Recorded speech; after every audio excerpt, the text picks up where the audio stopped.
Erik Erikson, the person who once was a professor at Harvard without having a college degree. He's well known for coming up with a big idea about how people grow up. According to him, from the time we're babies until we become old, we all go through 8 special stages. Each of these stages is like a chapter in a book about our life, and in each chapter, we face a main challenge that we need to overcome. And the first thing I want to do is to say hello to all of you who have come to my channel. If you're watching my video, we're going to talk about these 8 steps and see what they are. Stage 1. Trust versus mistrust. For example, the very first stage starts when we're just born and goes until we're about 1.5 years old. During this time, babies depend a lot on their parents or the people who take care of them for everything like food, love, and cuddles. If babies are taken good care of and feel loved, they learn to trust the people around them and the world. It's like when you learn that you can count on someone to always catch you when you fall. But if they don't get the care and love they need, they might start to feel unsure and not trust people much. This feeling of trust is super important because it helps us make friends and feel safe with others as we grow up. Stage 2.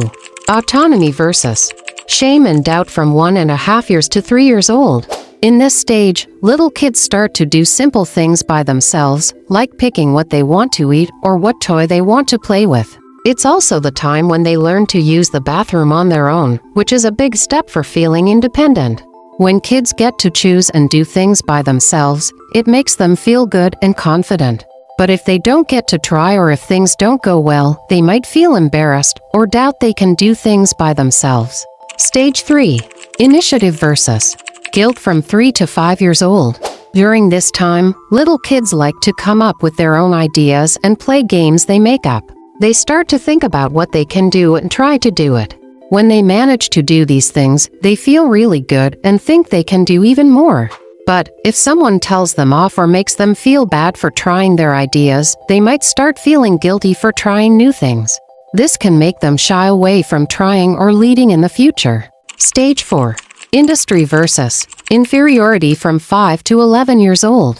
When kids go to school, they start to see how they stack up against others.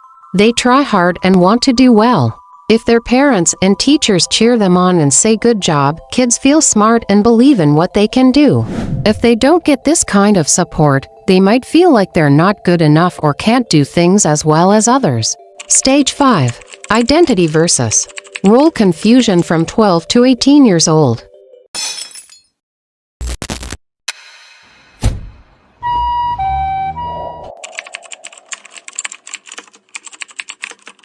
Stage 5. Identity versus role confusion. This stage happens during the turbulent teenage years, where young people start questioning who they are. This process helps them understand themselves better, including their likes, beliefs, and what they want to achieve in life. It's about exploring and accepting their own personality, values, and dreams. If they feel good about their discoveries, they're on the right track. If they can't figure it out, they might feel confused and unsure about where they're going in life. Stage 6. Intimacy versus isolation. From 18 to 40 years old. As young adults, people start looking for deep connections with others, like close friendships or romantic relationships. Success means having strong, supportive relationships that make them feel loved and secure. If they struggle to find these connections, they might end up feeling alone and cut off from others. Stage 7. Generativity versus stagnation. From 40 to 65 years old. Midlife crisis. At this stage, many people have established their careers and personal relationships. When that occurs, the next step is often to find a new direction or purpose. This leads to 2 outcomes, either not knowing what to do next. So life becomes about compensating for certain things, like driving luxury cars or buying expensive houses. Or using the knowledge and understanding accumulated over a lifetime to help the community. They're like helpers who make things better for others. But if people don't feel they're doing something meaningful, they might feel stuck or like they're not really contributing to the world. Stage 8. Ego integrity versus despair. 65 years and older.